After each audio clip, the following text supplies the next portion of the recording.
سناء مبتسم، اش اخبارك؟ صافا الحمد لله. اش اخبارك انت؟ الله يبارك فيك. مرحبا بك معنا في بابريز. ومرحبا بكم تنتوما. الله يبارك فيك، طول لي عمرك. سناء، نبداو الحوار ديالنا بمشاركتك من مسلسل اللي دار ضجه، يعني خلق ضجه، وهو مسلسل سلامة ابو البنات، والدور ديالك فيه. الدور ديالي في سلامة أبو البنات هو دور مهم بزاف في الاكسبيريونس ديالي كفنانة، إنه هو دور درامي. أول مرة ندير دور درامي بهذه الطريقة هذه. دور اللي هو عزيز عليا بزاف، لأن درت فيه دور أم، وانا هاد الدور هذا في حياتي الشخصيه هو دور عندي مهم بزاف. دونك جني الحال بزاف لي الناس المتفرجين قدرت نوصل لهم داك الاحساس ديال الام اللي حنينه على ولادها، اللي كتبغيهم، اللي كتخاف عليهم، واخا بعض الخطرات كدير شي حوايج اللي يمكن ما خصهاش ديرهم ككل ام. اي دونك هاد الدور عزيز عليا بزاف، لان دور كيما توشي في حياتي الشخصيه. وبيان سور عملت مع ممثلين ومع فنانين ومع طاقم كبير و بروفيسيونيل، وانا فخوره كنت عملت معهم، وسورتو مع سي هشام الجباري اللي اختارني في هذا الدور واللي كنشكرو بزاف. سناء، اعتقدتي ان المسلسل غادي يعمل هاد الضجه اللي دار؟ في الحقيقه لا، لهذه الدرجه لا، يمكن حتى واحد فينا ما اعتقد ان المسلسل غادي يوصل لهذه الدرجه هذه. الحمد لله كانت مفاجاه زوينه بزاف. تنظن على فاش كدير شي عمل وكتعطي فيه 100% ديالك والانرجي ديالك كلها، وما كتفكرش بالضروره واش غادي يوصل، واش فين غيوصل، اشنو غيجسد واش غادي توفق، واش ما غيتوفقش. تبقى كونسونطري على العمل ديالك كشخص شخصي، وعلى الانسجام ديالك مع الناس اللي خدامين معك، مع الطاقم. كنظن اهم حاجه هو بالنسبه لي، اهم من بيان سور من بعد السكسي اللي طرا ديال المسلسل مهم بزاف، ولكن فاش كنا كنعملو كنا حنايا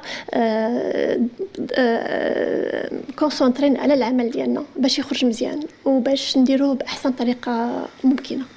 من بعد ما شاهدوه المشاهدين، كيفاش كانت الاراء ديال تجسيد الدور ديال رقيه؟ الرأي الأول هو كيفاش درتي هاد الدور انت صغيرة على هاد الدور؟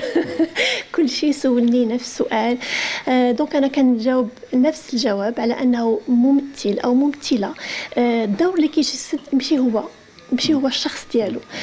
دونك الدور ديالك كممثل هو تقنع الناس اللي كيتفرجوا فيك انك انت هذاك الشخص اللي كتجسده. دونك انا تنظن يمكن نجحت في هذه المهمه هذه. قنعت المشاهدين ان انا مامات يوسف ومامات حسام، واخا بيني وبينهم اعوام قليله. هادشي اللي بغيت نقول لك، انه واش ما خفتيش ملي جسدتي الدور ديال الام بطل المسلسل اللي هو عمر لطفي، وكان العمر تقريبا ما كبيرش بزاف، ما بعيدش بزاف. لا ماش نخاف بالعكس. يمكن ماشي ذلك الخوف، ولكن الخوف ديال تجسيد الدور. لا، لان كما قلت لك انا بالنسبه لي كان ان تشالنج يعني، وكان خاصني نوصل ليه، ودرت جميع زعما لي زيفور ديالي باش نوصل نجسد هذاك الدور.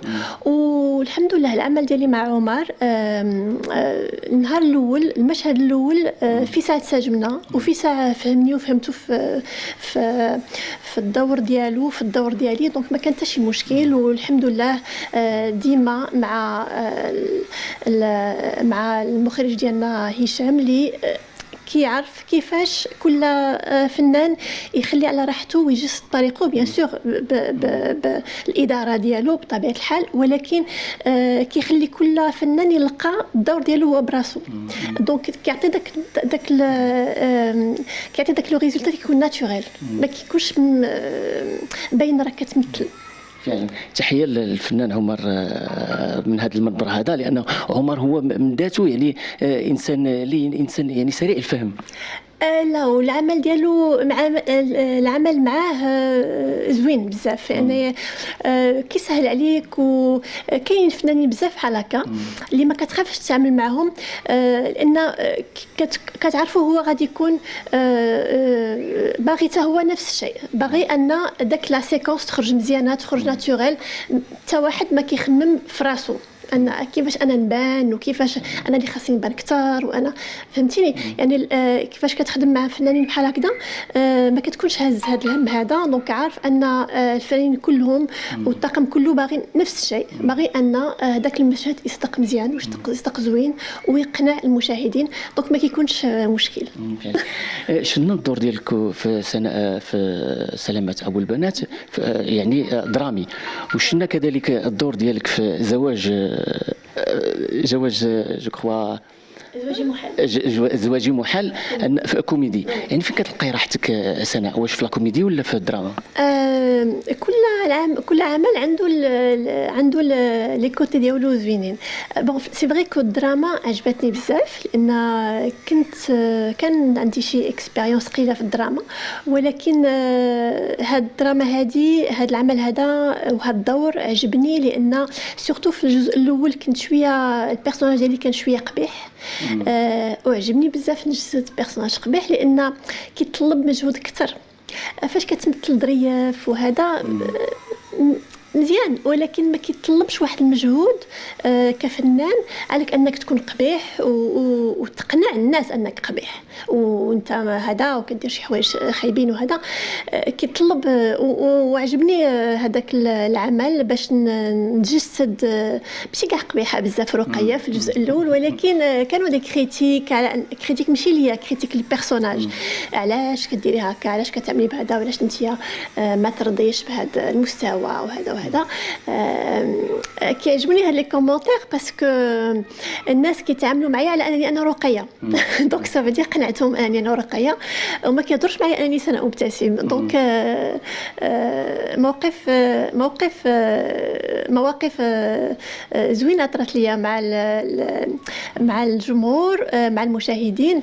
اي دونك سا فدي كو العمل نجح، دونك ماشي مشكل. تبارك الله عليك سناء. كتجاوبي على لي كومونتير؟ كلكوزا، ماشي كل شيء. كتجاوبي على برقيه ولا باسم سناء؟ والناس اللي كيتهضروا معايا على انني رقيه ما يمكنش نجاوبهم على انني رقيه، لانه ما داخل اصلا البروفيل ديالي على اني سناء. دونك كنخليهم لانهم عايشين مع المسلسل، عايشين مع الفيلم، عايشين مع القصه، وهذا شيء جميل. دونك نخليهم يقتنعوا راسهم بالمسلسل. تبارك الله عليك سناء. سناء كتختفي وكترجع وكتختفي، علاش؟ بحال القمر. باش نخلي الناس يتوحشوني. ياك؟ لا، كاين عوامل شخصيه اللي كاينين دي بريوريتي اللي عندي في حياتي، اللي بعض الخطرات كان كيحتاجوني نكون في شي مسائل في حياتي اللي عندها اهميه اكثر. دونك داكشي علاش كنختفي تنقاد المسائل ديالي ومن بعد كنرجع.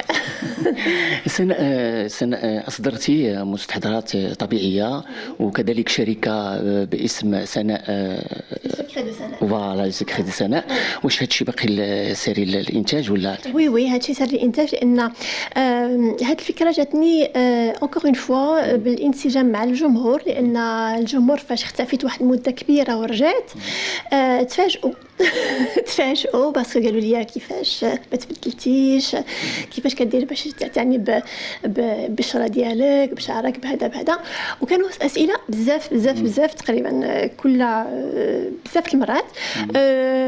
كنت في الاول كنجاوبهم، انا كندير هادي، انا لان انا خاصك تعرف انا واحد الشخص اللي كنعطي يعني مولوعه بالتراث ديالنا المغربي، بالزيوت ديالنا الطبيعيه، بزيتركان، بهذا بكذا مسائل. لان كانت الجده ديالتي كتصوب ديك الخلطات ديالها، وانا كنكون جالسه حداها وكنتفرج، وهذا وكان داكشي عندنا وراثي في العائله. دونك جاتني الفكره باش نبارطاجي هذا الشيء مع الناس، بلاص ما نقول لهم ديري هذه خلطي هذه مع هذه. دونك انايا درت داكشي ديالي وقلت لهم فوالا هذا الشيء اللي كنستعمل هو هذا. دونك باش يكون واحد لو بارطاج، واحد لو بارطاج مع الناس اللي باغيين حتى هما اللي كيشوفوا فيا مثل، وبغيت باش نوصل لهم هاد لو سافوار فير ديالي وهاد لي زابيتود اللي عندي انا ملي كنت صغيره، والحمد لله عطى نتيجه اي فوالا. دونك هذه هي الفكره، وهاد الشركه مازال كاينه ومازال بغيت مازال نطورها ان شاء الله اكثر، لان هاد المواد هذه بالنسبه لي هو لافنيغ. داكشي شيميك وهذا ما كيخدمش بزاف، ما كاينش ما احسن حاجه طبيعيه والحاجه ديالتنا اللي موجوده عندنا. دونك انا كنثق في هادشي بزاف، وان شاء الله مع ولا نطورها. سناء كنتمنى لك التوفيق ان شاء الله في مسارك لا الفني ولا الاقتصادي. سناء، علاش اعتزلتي العرض الازياء وانت مازال عندك القدره انك تمارسي هذا المجال هذا؟ ما اعتزلتش سوف كو الحاجه الوحيده هو كنختار لي بروجي اللي غادي نخدم فيهم. وانا دابا ساكنه بين المغرب واسبانيا، دونك ما كنكونش ديما في المغرب، وبارفوا كيكونوا دي بروجي ما نقدرش نكون حاضره فيهم. مي انايا سي هاد عروض الازياء بالعكس كتعجبني، هي باش بديت فاش كنت صغيره ملي كان عندي 18 عام. هو هذا المجال كيعجبني بزاف ومازال نبغي مازال. ما كاينش اعتزال؟ لا ما كاينش اعتزال، لا زلتي كتمارسي؟ لا زلت كنمارس. تبارك الله عليك. من منصه عارضه الازياء الى الدخول لعالم الفن، واش نقولوا هاد عارضه الازياء هي اللي فتحت لك الباب انك تدخلي للتمثيل؟ بطبيعه الحال، لان فاش كنت كندير عارضه ازياء كنت كنبان. دونك هو باش تعرفت النهار الاول. في الاول كان التخوف ديالي هو انه بيان سور فاش كتجي ميدان وكتلاح الميدان اخر كتكون لا كريتيك سهله. انت شدك لهنا تلاحيتي لهنا، ماشي حيت عندك هذا لو فيزيك وهذا انك تقدري تمثلي. سي فري ماشي اي واحد يقدر يكون عنده واحد لي زافونتاج فيزيك يقدر حتى هو يدير شي حاجه اخرى. ولكن بالنسبه لي كانت تجربه. في الاول بديت بشي حاجه قليله باش نشوف انا راسي واش نقدر نمشي في هذا الميدان هذا، ولا فيغيتي عجبني بزاف. داكشي علاش فاش تحت الفرصه ما قلتش لا، وبغيت نطور في هذا الميدان هذا ونتعلم من الناس اللي قبل مني واللي بروفيسيونيل اكثر مني واللي عندهم تجربه كبيره في هذا الميدان. دونك انا ديما كنتعلم، ولكن الحمد لله قدرت نوصل الاحساس والشعور الحمد لله المتفرجين، وهذا اهم حاجه. سناء، ما قريتيش التمثيل؟ لا نهائيا ما قريتش التمثيل. انا جو سوي اوتوديداكت، يعني كنتعلم كنتعلم مع الناس، كنتعلم مع التجارب. يعني اخترتي باش تمثلي غير اختارك المخرج كعارضه مثلا، وكنشوفوا الناس كيعارضوا هذه الفكره. اغلبيه الممثلين كيعارضوا هذه الفكره هذه، كيقول لك كاينين الناس اللي ما قراوش التمثيل مثلا وجاو دخلوا للتمثيل. شنو رايك؟ كاين ما يمكنش تحكم على الناس ككل بحكم واحد. تقدر تدخل تقرا التمثيل وما يكونش عندك موهبه، وتقدر تدخل تقرا التمثيل ويكون عندك موهبه كبيره، وتقدر ما تقراش التمثيل وتكون عندك موهبه. دونك ما خاص الواحد يحكم على الناس كلهم، خاصك تحكم على العمل اللي قام به. ها انت عملتي واحد العمل، واش قدرتي تقنع الناس بهذاك العمل ديالك ولا لا؟ الشعور كتحس به، ما يمكنش تكذب على الناس. فاش كتبان وجهك في التلفازه ممكنش تغش انت وجهك. دونك الناس كيشوفوا داك الاحساس واش وصل لهم ولا ما وصلش لهم. تقدر تطلع وتنزل، وتقدر يكون معك المخرج اللي بغى والممثلين اللي بغى والعمل اللي بغيتي. الا ما قنعتيش انت المتفرج راه ما قنعتيش انت راسك، يعني ما يمكنش. دونك كنقول سناء، الا ما حسيتيش براسك انك قنعتي المشاهد او قنعتي الناس المخرجين، هذا ما غتكمليش في هذا الدومين نهائيا. لان غادي نكون بحال ما كنحترمش اولا راسي، عاد ما كنحترمش الناس اللي في هذا الدومين هذا. انا شفت راسي ما نقنعش الناس، وشفت راسي العمل ديالي ماشي في المستوى، علاش نبقى في هذاك العمل؟ انا شخصيا او اي واحد يدير اللي بغى، انا ما كنحكمش على الناس، المتفرجين هما اللي كيحكموا. ولكن انا بالنسبه ليا الا شفت راسي كندير واحد العمل اللي هو رديء وما كيعجبش الناس، سورتو في العمل الفني، دونك ما عنديش علاش نبقى في هذه، ما عنديش علاش نبقى فيه. سنة، عندك ذكريات القفطان، هذه التظاهرة الكبيرة والتظاهرة العظمى، شنو خلات لك الذكريات في قلبك وفي حياتك؟ ذكريات زوينه بزاف، لانه هو الميدان الفني اللي بديت به فاش كنت صغيره، كانت عندي 18 عام. قفطان المغرب كافطون لي ماروك درت معهم لا بروميير اديسيون، اللي دابا شحال من عام هادي بلا ما ندخلوا في الاعوام. وخلات لي ذكريات زوينه، لان خدمت مع الناس بزاف اللي هما عطاوني بزاف ديال التجربه، وكما كنسميو سي لو مون دي بايات، كتكون في ان بوديوم كيكون عليك الاضواء، كتلبس احسن لباس. دونك هو ما يقدر يخلي لك غير دي سوفينير اللي هما زوينين. وكان واحد الوقت اخر في ذاك الوقت، لان ماشي بحال دابا لي ريزو سوسيو هذا، يعني كتبان والناس ما كيعرفوكش، ما يقدروش يوصلوا لك، ماشي بحال دابا كتطابي سميتك يخرج لك البروفيل، كتقدر تصيفط. دونك هذاك الوقت كانوا لي ماغازين، كانت التلفازه كيدوزوا فيها لي ديفيلي وسيتو، هادشي اللي كان. دونك كان واحد الوقت اخر، وانايا فخوره اللي كنت في ذاك الوقت، ودابا في هذا الوقت هذا اللي هو وقت اخر، والحمد لله كل وقت وقته. بطبيعة الحال مسارك طويل في هذا المجال هذا. شنو تقييمك لمهنة عارضة الازياء حاليا؟ عرض الازياء حاليا مالوغوزمون ما تطوراتش بزاف من داك الوقت اللي كنت فيه انايا. كنت كنتسناها تطور، ماشي بالنسبه لي اننا مشيت من هذا الدومين شحال هذه، ملي بالنسبه لعرضات اخرين اللي هما دابا، اللي هما صغار، اللي هما بغاو ينطلقوا في هذا الميدان، مي باقي هذا الميدان ماشي ستركتوري، باقي هو. دونك سي دوماج، لان عندنا كل شيء باش تكون حنا عندنا واحد لا كولتور الموضه، واحد لا كولتور ديالنا ديال العروض، ديال زعما يكون واحد المواكبه بحال البلدان الاخرين. ولكن مالوغوزمون هذا الدومين ما تطورش بزاف كما كنت ننتظر انه يتطور. فعلا سناء، حققتي نجاحات كثيره. ذكري لي النجاحات اللي حققتي، لا الفنيه ولا الشخصيه الا بغيتي. بون كما قلتي انا ما درتش لا كونتيتي، ولكن الحمد لله كنبغي ندير لا كاليتي، كنبغي ندير شي حاجه اللي انا مقتنعه بها، اللي مقتنعه بها، واللي ما غاديش اللي تقدر تزيدني شي حاجه في حياتي، ماشي غير غندير شي حاجه هكذاك ومع فهمتي. بيان سور اي واحد كيقدر يدير تجارب يقدروا تنجحوا، تقدر ما تنجحش. مي انا ديما كنت كنحاول نختار التجارب اللي غادي نديرها، والحمد لله التجارب اللي درتها قليله، ولكن الحمد لله بقات زوينه. وبقات الحويجات اللي نجحتي فيهم؟ اللي نجحت فيها درت كما قلت لك، بديت بعروض الازياء. كنت زعما في الاول من العارضات اللي معروفين اكثر كاع في المغرب، اللي درت بزاف لي ماغازين، درت دي زيميسيون تيلي اللي كنتي كتعقل عزيز الشهاب، المرحوم عزيز الشهاب، المرحوم عزيز الشهاب الله يرحمه، اللي نال، اللي كان عنده واحد لو سوكسي كبير بزاف في المغرب. من بعد خرجت من هذا الدومين وطورت حياتي العمليه، بعدت نهائيا على العروض وعلى الاضواء وهذا. دونك عملت في شركات كونسيير توجور في مجال الموضه، ولكن وراء الأضواء. والحمد لله حتى هي كانت تجربة زوينة بزاف. من بعد التجارب ديالي من غير بيان سور الدومين الفني ولي تورناج وهذا، احسن تجربه اللي عشتها هي تجربتي كأم.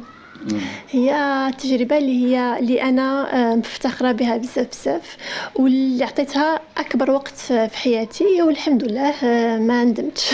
الله يخلي لك وليدك وبنيتك. يا ربي امين يا ربي امين. المهم هذا اختيار شخصي اللي بغيت نعطيهم وقتهم وعطيتهم تقريبا اكبر وقت في حياتي. ودابا علاش رجعت بطريقه شويه اكثر للدومين الفني لانه دابا الحمد لله كبروا ونقدر ناخذ وقتي اكثر ونعطي الوقت اكثر للعمل ديالي. كيتابعوك سناء؟ بيان سور كيتابعوني شنو كيقولوا لك؟ مفتخرين بيا بزاف. مفتخرين بيا بزاف كيتبعوني وكيتبعوا الاعمال ديالي. الحمد لله بون دابا تبارك الله عندهم 18 عام كبروا. دونك عندهم غيبداو حياتهم ان شاء الله. ولكن الحمد لله الحمد لله. سناء عندي واحد التساؤل اللي كيسول الجمهور بزاف، كيسول الجمهور كيقول لك واش سناء هي هذيك اللي كانت مع المرحوم عزيز الشهاب عندها داك القرينات؟ هذيك هي هذيك. قولي لهم قول لهم انا هي سناء. انا هي هذيك سناء. حيت كاين تساؤل كثير في لي كومونتير كيتسالوا الناس كيقول لهم واش هذه سناء هي هذيك مولات القرينات؟ كان عندي شعر طويل في ذاك الوقت سي فغي وبنت والناس عجبتهم بزاف في ذاك الوقت. كانوا ما كيصحابونيش مغربيه. وانا هي هذيك سناء. لا سناء كانت كتبان حشوميه. كنت باقا صغيره بزاف. وداك الوقت كما قلت لك ما كانش الزعامه ديال هذا الوقت. تبارك الله دابا لي جون اللي طالعين معلمين فهمتي. هذاك الوقت ما كانت شي حاجه، كان يلاه بشويه كتحاول كدير هذا. كان داكشي على قد الحال، كان داكشي الاعمال قليله بزاف. دونك ما كانش بحال دابا كلشي متوفر كلشي كاين. دونك حنايا في داك الوقت كان عندنا لو ميريت اكثر من دابا، لان باش دير شي حاجه خصك تمشي تقلب عليها وتمشي تشوف كيفاش وفين ومع من وهذا. الوغ كو دابا حاجه الحمد لله سهل، الوقت سهل شويه من هاد الناحيه. سناء باش نختموا الحوار ديالنا، عندك بزاف د المواهب وكل شيء المواهب طورتيها، واش خاصنا لنا شي موهبه اخرى وباقي ما باش نكتشفوها دابا؟ الرسم. اوكي. تبارك الله. كنرسم في اوقات ديالي الفارغه، واخا ما عنديش اوقات فارغه بزاف. كنرسم. دونك هاد لي طابلو اللي كتشوفهم كلهم رسمتهم انايا. تبارك الله. فوالا. اذا هذه موهبه كنكتشفوها من منبر ديال هبه بريس. هذه كل مره كل 10 سنين نعطيكم موهبه. اذا شي نهار غنشوفوا سناء دايره لنا شي معرض او لا تكون مشاركه في شي معارض كبيره. يمكن ان شاء الله. ان شاء الله. عريضه الازياء، صحفيه، مقدمه، ممثله، وكذلك غتكوني رسامه ان شاء الله. ايوا المهم فنانه. المهم فنانه، جمعتي الفن من جميع النواحي ديالو. كله كيعجبني. سناء تبارك الله عليك. وكلمه اخيره ماشي غتكونش الاخيره، يعني كلمه للجمهور ديالك. كنشكركم بزاف الجمهور. غراس ليكم نتوما بفضلكم اللي نجح المسلسل، ونتمنى مازال يزيد يعجبكم. وشكرا لهبه بريس وشكرا للطاقم اللي عطيتوني هذه الفرصه باش نهضر مع الجمهور، وكنبغيكم بزاف. تبارك الله عليك. قبل ما تخرجوا ما تنساوش تابوناو في لاشين يوتيوب وتبارطاجيو لا فيديو مع صحابكم ومواقع التواصل الاجتماعي. ما تنساوش ديروا جيم وتضغطوا على الجرس باش يوصلكم جديد ديالنا.